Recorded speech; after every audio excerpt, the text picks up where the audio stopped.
Hello and welcome to The Take with Sophy Ridge, live at 9 here in the heart of Westminster. Now, it's hard to believe, but this time just 7 days ago, we were asking whether Liz Truss could survive as Prime Minister. Well, we know the answer to that, and now Rishi Sunak is in charge. He's brought back the fracking ban and delayed announcing those spending cuts by another 2 weeks. And he faced difficult questions today because of the story we also covered on this programme just last week, the resignation of Suella Braverman over a breach of the ministerial code. Well, she is now back as Home Secretary. A week really is a long time in politics. He might have done it to keep the right of his party on side, but has it damaged his claim that the new government will be all about integrity? We'll bring you takes from all sides over the next 60 minutes. The only time he ran in a competitive election, he got trounced by the former Prime Minister, who herself got beaten by a lettuce. Well, Keir Starmer went on the attack at PMQs, calling for an immediate election, criticising the new PM over the Home Secretary's reappointment. But Conservative MPs seem generally pleased with Rishi Sunak's responses. He talks about mandates, about votes, about elections. It's a bit rich coming from the person who tried to overturn the biggest democratic vote in our country's history. Well, there'll be much more of that to come as the Conservative Party tries to pick itself up after the last few months. We'll be seeing what potential voters make of it all too when we speak to our regular viewers panel. There they are. Hello, everyone. A little wave. Looking forward to speaking to you guys later. And on the show today, we'll also be talking to the Conservative MP Maria Caulfield, Labour's Shadow International Development Minister Preet Kaur Gill, plus we'll be talking to the Green Party MP Caroline Lucas, and much more besides on The Take.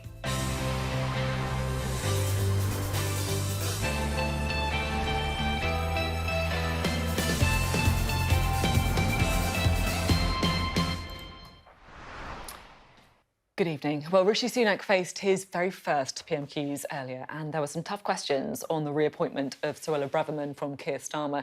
He repeated his calls for a general election. And the other big news today, the Chancellor, Jeremy Hunt, has said the big decisions on public spending that we had been expecting next Monday will now be delayed by 2 weeks.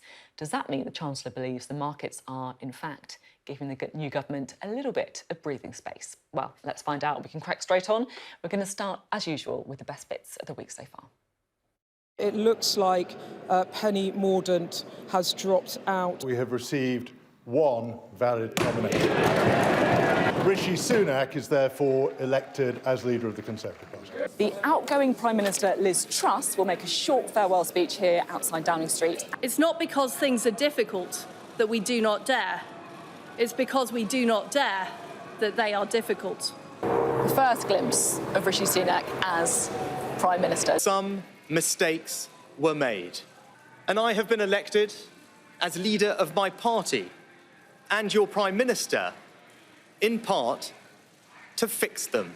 Beth Rigby has just heard that Jacob Rees-Mogg has resigned. So, look, Jeremy Hunt is the Chancellor. James Cleverly just confirmed as Foreign Secretary. Suella Braverman is back as Home Secretary. She's not happy, is she? No. She doesn't look happy to me. Last few hours, Rishi Sunak's new cabinet came together for the first time. We've just heard that the Halloween budget has now been delayed. Accuracy in the forecasts is very important. Prime Minister. The first British Asian Prime Minister is a significant moment in our national story. He appointed a Home Secretary who was sacked by his predecessor a week ago. The Home Secretary made an error of judgment, but she recognised that. She raised the matter and she accepted her mistake. A little bit of breaking news to bring you now, because we have had a few new ministerial appointments that have just come our way. Anne-Marie Trevelyan, who backed, of course, Boris Johnson. She was in the last cabinet. She's a Minister of State in the Foreign Office. Chris Philp, who, of course, was a big Liz Truss backer too. Her former Chief Secretary to the Treasury. He's become Minister of State in the Home Office. And then Steve Baker, Minister of State in the Northern Ireland Office. He's stayed in his job, so he should be quite pleased, I think, to stay in his job there in the Northern Ireland Office. A couple of people entering government, Rishi Sunak backers, people who were unhappy, shall we say, with the direction under Liz Truss. Alex Chalk, he's entered the government again. Helen Whately, Lucy Fraser, Greg Hands, who was appointed by Liz Truss. He's been reappointed in the Department for International Trade. So certainly more indication, shall we say, that Rishi Sunak is building a government from all the different wings of the Conservative Party. Well, there'll be a few MPs who will be perhaps still waiting for a call from Number 10 with the offer of a ministerial job. Perhaps our first guest this evening, Maria Caulfield, who is the MP for Lewis. She was a health minister earlier in the year and she joins us now. Hoping for a call yourself? I'm very happy. I've been quite active on the backbenches, kind of raising constituency issues, so quite busy as it is, to be honest. Fair enough. So how big a break do you think is the new Prime Minister, Rishi Sunak, from Liz Truss? I think he is very different, and I think the public has seen that already. I mean, for a start, he's been quite open about mistakes that have happened in the last few weeks, and I think the public, find that a refreshing change. That politicians saying, we've got things wrong, but also that he is willing to put that right, but to make tough decisions as well, and to be open and honest with people about what decisions he's going to have to make, just like he did during COVID, when you look at when he was having to make decisions about who to support financially as the Chancellor and who he couldn't support financially. So he's got a track record of being really open and honest and taking the tough decisions when they've needed to be made. You say he's a big break, and he obviously did say, as you say, that mistakes were made under Liz Truss. I guess some people might be wondering why it looks like there's so many familiar faces around the cabinet table in that case. It doesn't really look like a fresh start, does it? Well, I think you do need experience because Rishi wants to hit the ground running. We've got huge challenges facing the government, from the economic ones through to the fact that we're heading into winter. The energy prices are going to be hitting people's bills. We've got the NHS that always struggles every winter. And so you do need people who are experienced ministers who know what needs doing, know how the system works, and know what they need to do as ministers to make the difference that people feel quite quickly. And I think that's why Rishi's chosen such experience in his team. One of the people who perhaps is the most controversial, Suella Braverman, she resigned from the cabinet after sending an official document from her personal email to another MP. She then spent 1 week, on the backbenches before being reappointed by Rishi Sunak. I mean, a week on the backbenches. You take a week off work if you've got the flu, not if you've, committed a security breach. What's going on? Well, I think as Rishi said at Prime Minister's questions, she was very open and honest about that and very quick to react when she realised she'd made a mistake. She apologised and she resigned immediately. For a week. For a week. But, that wasn't in her gift to be reappointed. And Rishi has accepted her apology, accepted her explanation and is confident in reappointing her. We've got track records under the Labour government. We had Peter Mandelson, who made mistakes twice and was reappointed under Tony Blair and Gordon Brown. But he was still reappointed. So, if you've made a mistake, you've acknowledged it, and the explanation is satisfactory, then, I think Rishi wants someone who's experienced because, again, the small boats issue is a big issue in constituencies like mine on the South Coast, and people want to see someone who's able to get action happening as quickly as possible. So you personally comfortable, then, with her being reappointed? Look, I don't know the details of the mistake she made. I haven't seen her explanation either, but clearly Rishi has, and he's comfortable, and I think that's the most important thing. OK. Now, today, Number 10 refused to confirm whether Rishi Sunak is going to be keeping the triple lock on pensions. I just want to have a look at a tweet you put out on October the 18th. You said, "I will not be voting to end the pensions triple lock. Pensioners should not be paying the price for the cost of living crisis, whether caused by the war in Ukraine or mini-budgets." So is that still your position, that you won't be voting to end the pensions triple lock? Well, I've been pretty clear, and, it was in our manifesto to keep the triple lock. And Rishi was also very clear today that he's a Prime Minister that's standing on that 2019 manifesto and he wants to deliver it. Now, of course, we can't have a running commentary on the fiscal announcement that's going to be happening on the 17th of November. And what worries me is that when the government doesn't confirm one way or the other, the speculation mounts and vacuums created, and people start to worry. And I've got pensioners who are worried. But the Chancellor only last week said he was committed to the triple lock. And given that Rishi said today at Prime Minister's questions that he's standing on the 2019 manifesto, I'm hoping that means that the triple lock is in place. But we will know for sure on the 17th of November. You're right, aren't you, that it is, constituents like yours and around the country, this kind of chopping and changing is quite concerning. On the 2nd of October, Liz Truss committed to the pensions triple lock. On the 18th of October, she dropped that commitment. On the 19th of October, she then recommitted to the triple lock. And now on the 26th of October, Rishi Sunak isn't confirming whether that is going to be there or not. I mean, it's really uncertain, isn't it? Well, to be fair to Liz Truss, she didn't actually ever drop the commitment to the triple lock. She just didn't confirm what was going to be in or out of the kind of the Halloween statement that we were expecting. And, it's the same for the government now. They've got some big decisions to make. They're going to have to meet with every Secretary of State, go through their budgets, look at the forecasts as well, and make some key challenges. They're not going to preempt that. But that doesn't mean if they can't confirm today that it's not going to be there. If Rishi said at the dispatch box the 2019 manifesto stands, then I'm hoping that means the triple lock is staying. Now, you, of course, weren't a fan of the Liz Truss premiership. You said that she should resign. How much damage do you think she's done to the Conservative Party?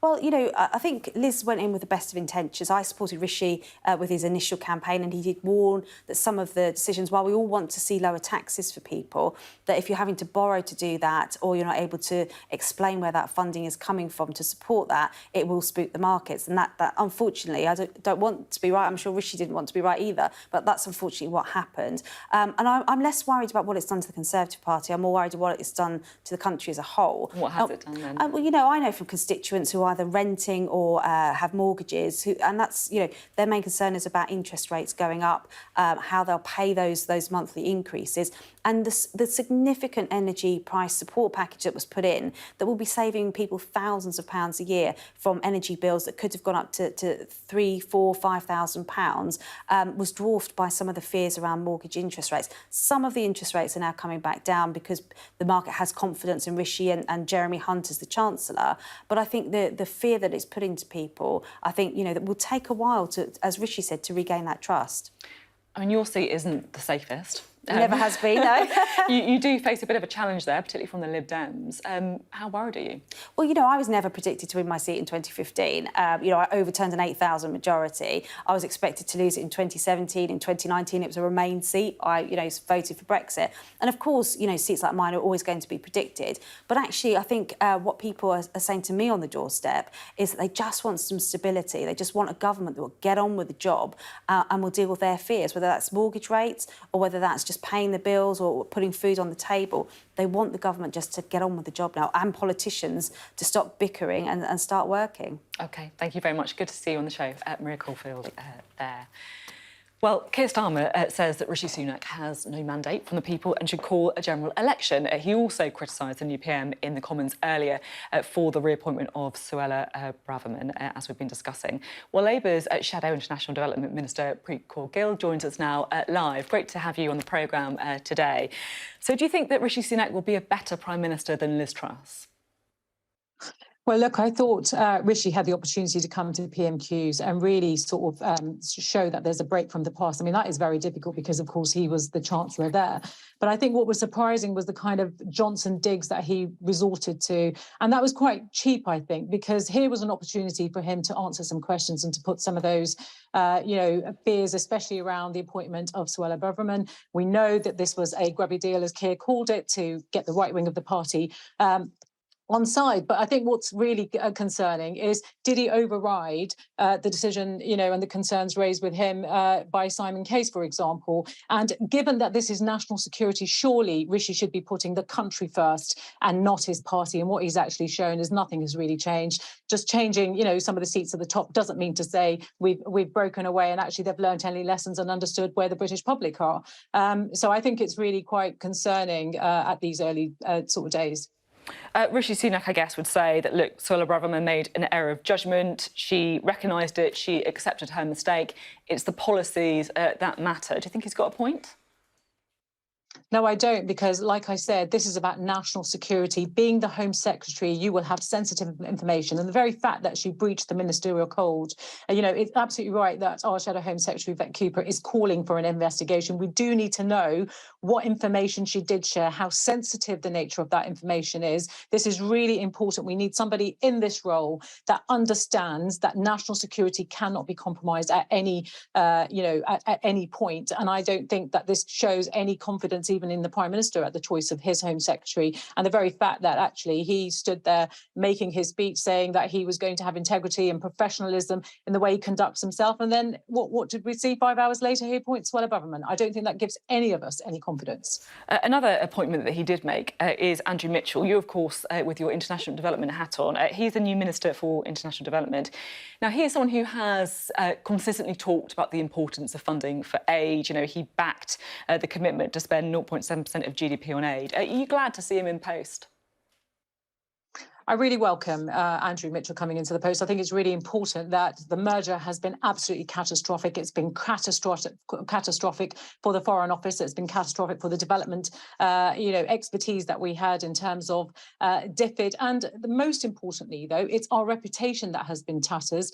For the very first time, I've seen our allies in the United States, head of USAID, Samantha Power, be very, very critical about Britain's role in terms of navel gazing during a pandemic, restructuring Whitehall departments, taking over superpower of development that the world absolutely had huge amounts of respect. And then, of course, embarking on aid cuts. And these cuts matter because they didn't need to happen at the time when, what we've now seen is Rishi Sunak writing off £11 billion fraud. We saw all of the crony contracts. We saw all the wastage with the PPE, billions and billions of pounds of taxpayers' money that this government has squandered with no regard for it, no respect. So I really look forward to holding Andrew to account, actually, on all the things that he and the backbenchers were saying about this government and about why it mattered. It's in our national interest, let's not forget.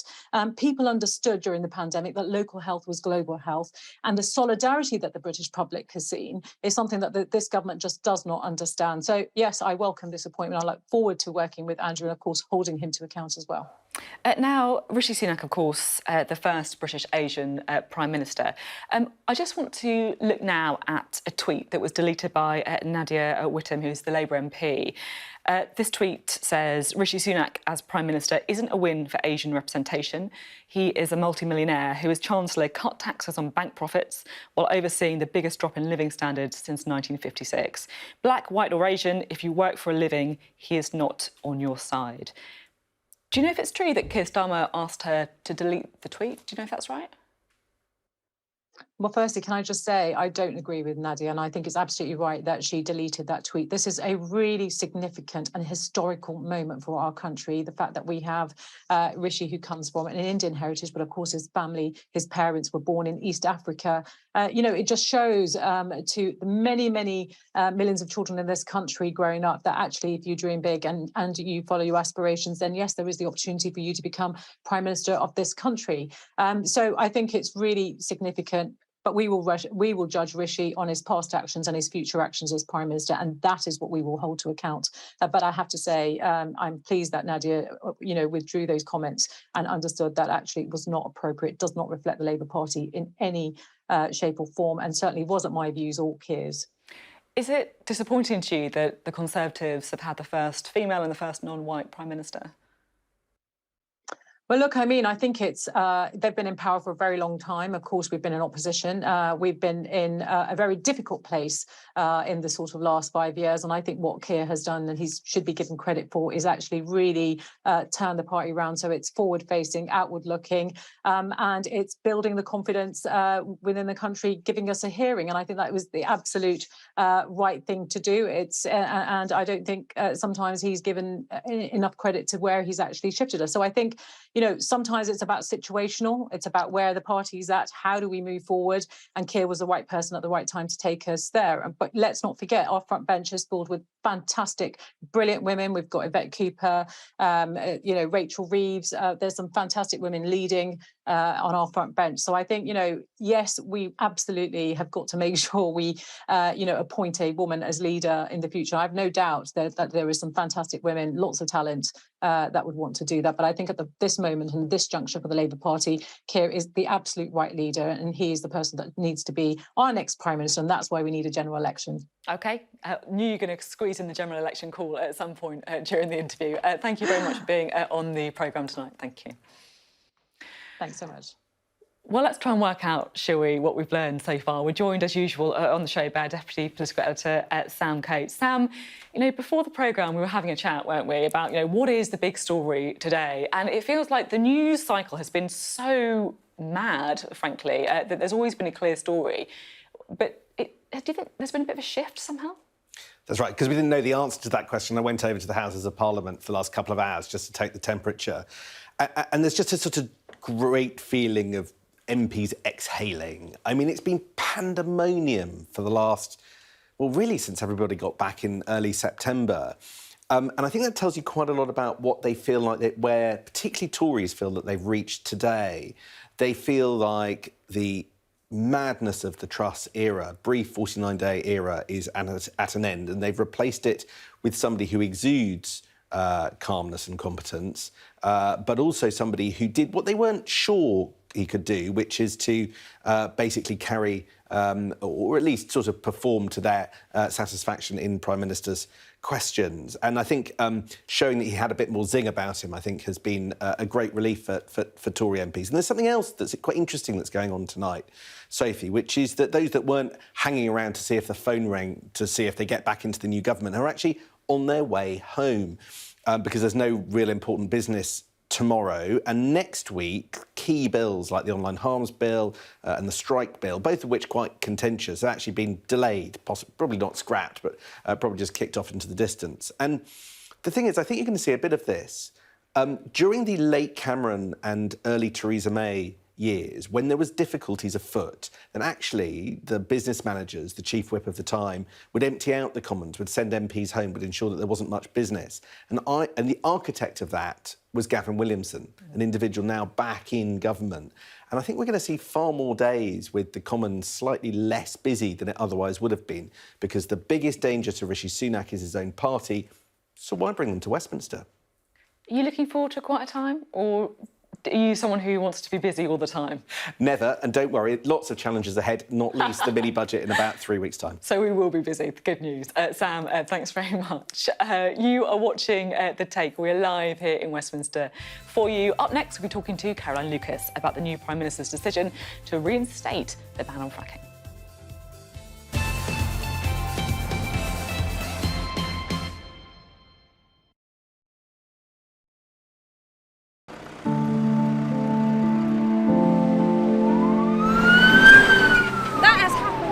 And now it's coming from both sides, and it's moving this way. Clearly not had very much to eat at all, a lot of them extremely thin and very frail. The people here are praying quietly to themselves. I'm Alex Crawford, and I'm Sky's special correspondent based in Istanbul. Now they're trying to finish the job off so that they can move into the square. Okay, it's okay, don't worry, it's okay. They're becoming very sensitive about having the media around. They have no protective masks or protective equipment at all. We aim to be the best and the most trusted place in news. Every time they touch them, they spray. This is the cocktail of drugs which the doctors at this hospital have been giving their coronavirus patients. Made for people who want clarity in an uncertain world. Perilously close to the vineyards. I can't imagine how much plastic is lying at the bottom of this huge lake.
Hello, welcome back. We're live in Westminster. This is The Take. Now, it's a regular slot on our show next. It's our chance to speak to a backbencher as we pick our Prime Minister's question of the week. So the one that really caught our eye during the session earlier. And today, it's this one. The Prime Minister's reckless predecessor took a wrecking ball to nature, prompting millions of members of the RSPB, the National Trust and the Wildlife Trust to rise up in opposition. Yesterday, he promised to fix her mistakes, as well as to uphold the party's 2019 manifesto.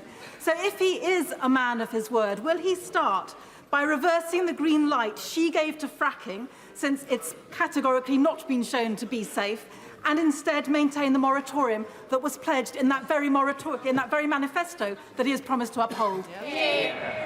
Well, I've already said I stand by the manifesto on that. But what I would say is that I'm proud that this government has passed the landmark Environment Act, putting more protection for the natural environment than we've ever had, with a clear plan to deliver. And I can give the Honourable Lady my commitment that we will deliver on all those ambitions. We will deliver on what we said at COP, because we care deeply about passing our children an environment in better state than we found it ourselves. Well, there we go. Something quite rare at Prime Minister's Questions. We've got a policy update from the Prime Minister. The fracking ban is back. Now, that question was posed by Caroline Lucas, the Green Party MP for Brighton, and she joins us now. Caroline Lucas clapping a Conservative Prime Minister. Who would have thought to have seen that in the House of Commons? Yes, I don't think it's going to happen often, but on that particular issue, I think that common sense has prevailed. You know, it was always an obsessional, ideologically driven programme from Jacob Rees-Mogg and Liz Truss in order to go for fracking, when we know that there's no evidence that it can get our fuel bills down, our energy bills down, not least because any gas that was fracked would simply be sold on global markets at international prices. It wouldn't come on stream for a very long time, so it would do nothing in terms of energy security in the short term either.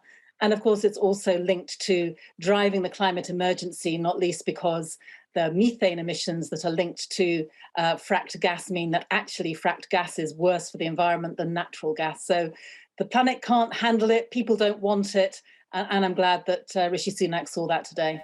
I guess what some, such as Liz Truss, would say is that at a time when energy bills are soaring, we need to look at our energy security, reduce our dependence on oil and gas from Russia. We need to diversify all over the place. So, whether it's fracking, onshore wind, offshore wind, nuclear, even North Sea oil as a transitional fuel.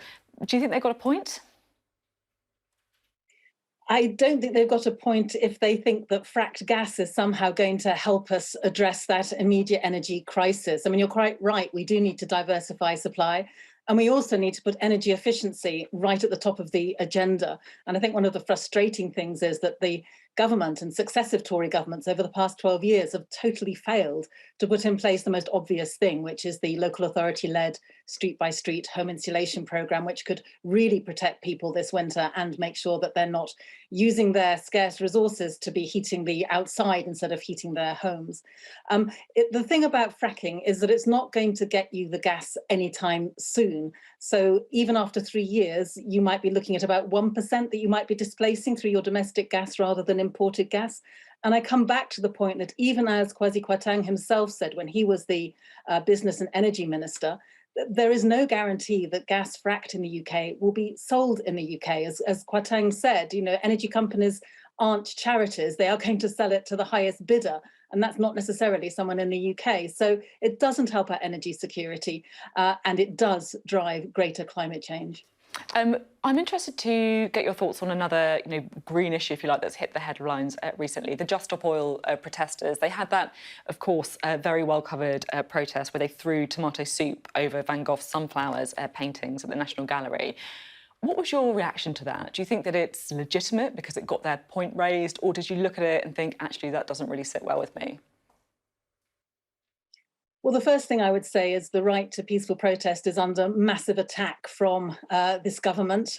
So far, Rishi Sunak hasn't indicated he's going to withdraw the public bill office, the public bill, public order bill is what I'm trying to say, sorry, the public order bill, which criminalises trespass and criminalises protests. So that's the first point. On those particular actions, Personally, my own preference would be to target those things that are more directly linked to the issue that the protesters are concerned about. So, for example, more recently, they have been targeting 55 Tufton Street, which is where many of the global warming denier groups are based. And that, to me, tells a clearer story. So that is my own personal preference, but I'm not going to criticize other people who are frankly driven to taking this kind of action because they can see that the vehicle is careering towards a cliff edge, and they are going to do anything they can to try to wrest the steering wheel and try and avoid what is a massive, massive cliff edge. And let's not forget the IPCC, the Intergovernmental Panel on Climate Change, themselves have said that we have a brief, just a very brief time in order to be able to address the climate crisis. A brief and rapidly closing window for a livable future is actually what they say.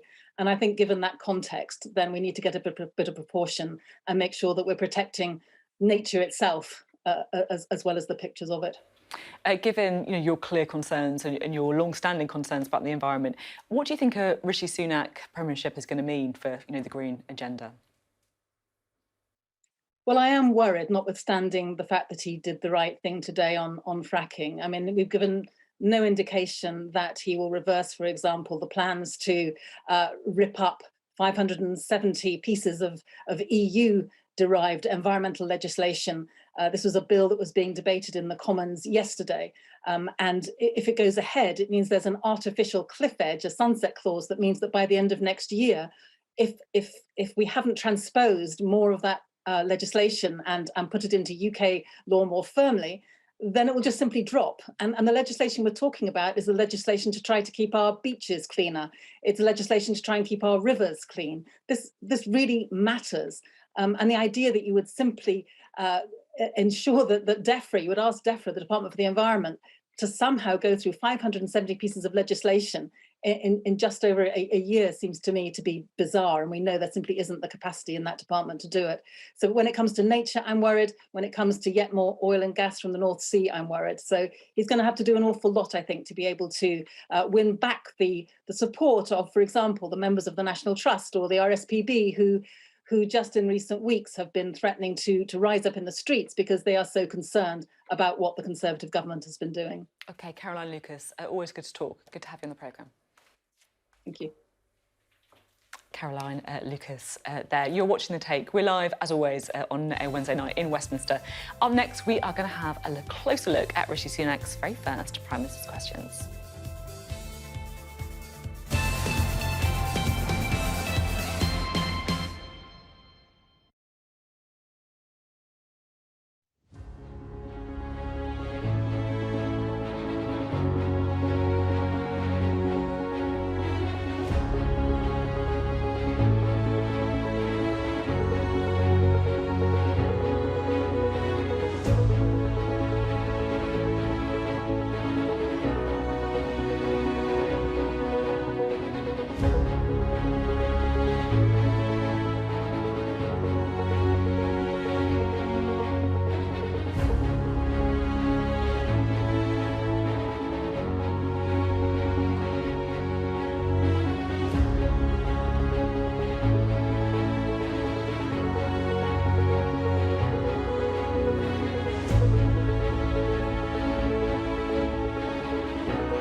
welcome back. Just before we get to our usual PMQs slot in the programme, just to bring you the readout that we've just had through from Downing Street about the Prime Minister's call with the European Commission President Ursula von der Leyen this evening. They stressed the importance on the relationship, as usual. They also talked about the united response to the Russian invasion of Ukraine and agreed that the UK and EU have much in common, not least the challenges we are facing in areas like the economy and climate change, and resolved to work closely on those issues. This quite important though. So on the Northern Ireland Protocol, the Prime Minister restated his preference for exploring a negotiated solution to the current issues. Perhaps their desire from Rishi Sunak to try and find a negotiated solution with the EU to the current issues on the Northern Ireland Protocol. Now, Tony Blair once called Prime Minister's questions nerve-wracking, discombobulating, nail-biting, bowel-moving, terror-inspiring, courage-draining. Well, Rishi Sunak faced that experience for the very first time today in just his second day in the job. Here's what our political correspondent Joe Pike made of it in PMQ's Unwrapped. Rishi Sunak is the most inexperienced parliamentarian to become Prime Minister in decades, and that is because his rise has been astronomically swift. Just 7 years between entering the Commons and entering number 10, a far shorter period than many of his predecessors. Just look at the last three. Between 12 and 19 years they had to wait. Gordon Brown had to wait 24 years. One man is missing from this list. That is, of course, David Cameron. He waited for 9 years before becoming Prime Minister. And one of those who helped him and later Boris Johnson prepare for their weekly parliamentary joust was Michael Gove, who we spotted at 7:26 this morning, arriving at number 10 for a PMQ's prep session. Later, he perched by the Speaker's chair to watch his latest student. Mr Gove seemed to have supplied Mr Sunak with a series of Boris Johnson's greatest hits, attacking Labour on everything from Jeremy Corbyn to Brexit. It's a bit rich coming from the person who tried to overturn the biggest democratic vote in our country's history. He was supporting the member for Islington North. The party opposite will be backing the lunatic protesting fringe. I know the right honourable gentleman rarely leaves North London. We won't take any lectures on national security, Mr Speaker. Keir Starmer zeroed in on the reappointment of Suella Braverman as Home Secretary, just 6 days after she was sacked from that role for sharing secret documents. We can all see what's happened here. He's so weak, he's done a grubby deal, trading national security because he was scared to lose another leadership election. There's a new Tory at the top, but as always with them, party first, country second. The PM said she had apologised for her mistakes, but dodged the question over whether senior civil servants had advised him not to give her the job. Rishi Sunak faced barbs about his wealthy wife's tax arrangements. I don't need to explain to the Prime Minister how non-dom status works. He already knows all about that. And his own wealth. A nurse would have to work over 20,000 years in order to match the vast wealth of this Prime Minister. And notably, in many of his answers, he used the C word, compassion. That is the values of our compassionate party. While Mr Sunak's team will be delighted with his debut, the best joke was surely this from Sir Keir Starmer. Even his own side know he's not on the side of working people. That's why the only time he ran in a competitive election, he got trounced by the former Prime Minister, who herself got beaten by a lettuce. I was watching from the press gallery, and aside from after that gag, the sheer booming volume of the cheers from the Conservative benches was striking. We've not seen that for a long time. Certainly today's head-to-head seemed to force both leaders to up their game. I have to say I agree with Joe Pike's analysis there. It did feel like both men raising their game in PMQs today. But what did people watching on Sky News make of it all, the most important people? Because Rishi Sunak had to pitch the party, well, now he's got to pitch the country. So let's bring in our viewers panel, shall we? Great to see everyone tonight. Now, my producer, Jared, when he was talking to you earlier, asked you to write down a word that comes into your mind when you hear Rishi Sunak. And I'm really interested to know what that word is. So if you've got a piece of paper with you, can you just hold it up to the screen so I can try and read it? So we have unelected. I'm struggling to read the second one. I'll come back to you. Stabilising, I can see disappointing, evasive and determined. Optimistic is the second one. So a bit of a spread. Really interesting to hear some of those views. Let's get your views in a bit more detail now, shall we? Let's go to Izar Bhattacharjee first. Now, you're a 27-year-old, you're a Lib Dem / Labour voter, you're in London. You said that your word to describe Rishi Sunak is unelected. Tell us more. Yeah, I think he's definitely more competent than Liz Truss or even Boris, and I think that's good for the country overall. But I think ultimately he's being kind of forced to build back the Conservative fiscal credibility by doing what will probably be very extreme public services cuts in the next budget. I think the hole he has to fill is allegedly like £35 billion. And as much as he can say compassion, he doesn't have a mandate for those cuts. He didn't win with the Conservative base, and he's definitely not won with the country. And so when he makes those difficult decisions, I'm not sure where he's getting kind of the legitimacy to do that from. OK, really interesting to hear.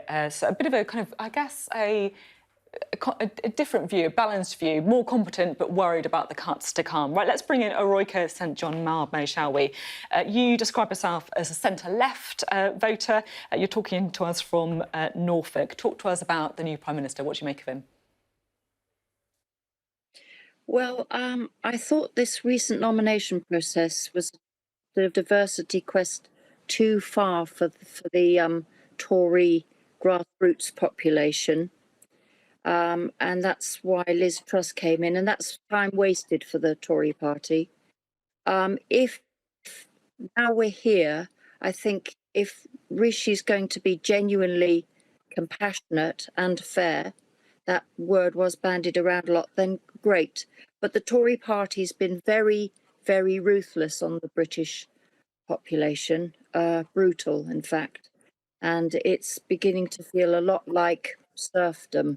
Okay. So I think everybody's very bruised, and it has been shambles. It's all to play for, but we are tired. Some worried. Everyone's a bit tired. Some worries there from Aroika. Right, let's bring in Tim Chapman, shall we? You're talking to us from Scotland. What do you make of Rishi Sunak? I've liked him so far. I think he's proved to be stabilising the markets. I'm hoping he can stabilise the decline of the Tory party. And having watched him at PMQs today, I think he could add some common sense and normality back to politics, which I think we all need.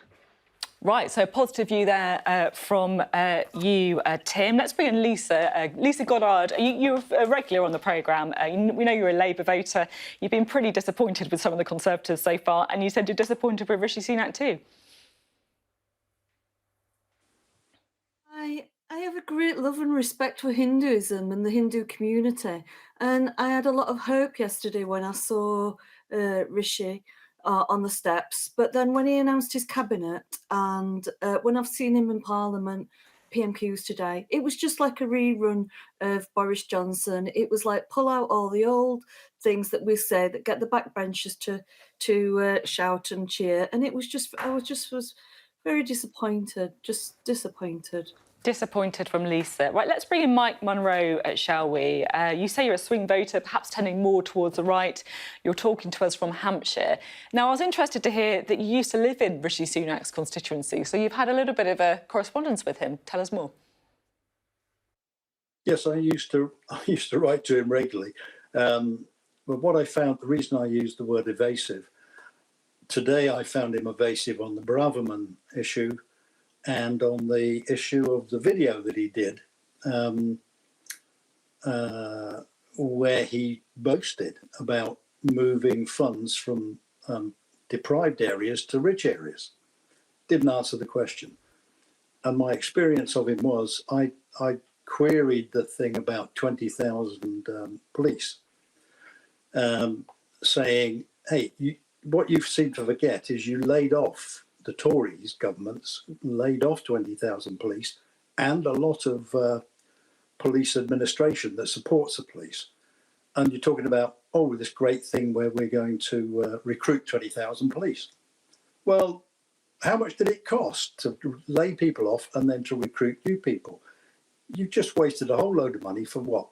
Ideological reasons. OK. Interesting. Really, well, good to hear that you got a response at least. But as you say, perhaps a few concerns after that PMQs still. Right, let's talk now finally to Bruce Tyler. You're a Conservative voter. East Riding of Yorkshire is where you're talking to us from. What do you make of Rishi Sunak? Well, I think he's the right person for the job as far as the Conservative Party are concerned. There wasn't too much choice to be had. I think Penny Mordaunt was, she's from the right wing of the party when I think the party needed a more centrist figure, and she hadn't got a lot of top-level government experience. And Boris Johnson, well, a return to government by him, I think, would have been more laughable than Bobby Ewing returning to Dallas. So he is the best man for the job. I think he's made a reasonable start. I think he had a good performance in the Prime Minister's question time today, but I do think he's made a mistake in the reappointment of Suella Braverman. Really interesting. I have to say, it feels like overall people think Rishi Sunak's an improvement on Liz Truss, some more positive than others, but perhaps that appointment of Suella Braverman not going down too well with our panel. Great to talk to you all. Really interesting. Thank you very much. You're watching The Take live in Westminster. Up next, we're going to be rounding up everything we've heard, doing a bit of post-match analysis with Sam Coates and Ed Conway. We're spoiled this evening.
And I'm Sky's chief correspondent. Well, there's a real sense now that people are beginning to expect that this whole airlift is coming to an end, and they're really, really desperate. We saw snatch squads going in, grabbing people and putting them into trucks. You either live and recover, or you die. Okay, so that's like a war. That's the war, yes. Yeah. We help you understand the world with us. Over the past 24 hours, the soldiers have been attacked on a number of occasions. It's really sending a clear message that Venezuela is eager for change. We've been crushed. We take you to the heart of stories that shape our world. They were convinced the United States would become hooked. Well, they were right. An enormous explosion has just come down. I think it was a monster's just landed in between us. The information on this could bring down the entire network, not just in Iraq and Syria, but across the world.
Hello, welcome back live to Westminster. You're watching The Take. Well, we've had plenty of takes this evening. We can have a bit of post-match roundup with our in-house experts. First, we're joined again by our Deputy Political Editor, Sam Coates. We've also got Economics Editor Ed Conway at the Sky News Centre too. But let's start with Sam, shall we? So let's just kind of have an overall look, shall we? We've got a new Prime Minister, Rishi Sunak. What do we know about him? What kind of premium do we expect? 42 years old, the first Prime Minister, younger than me in my lifetime.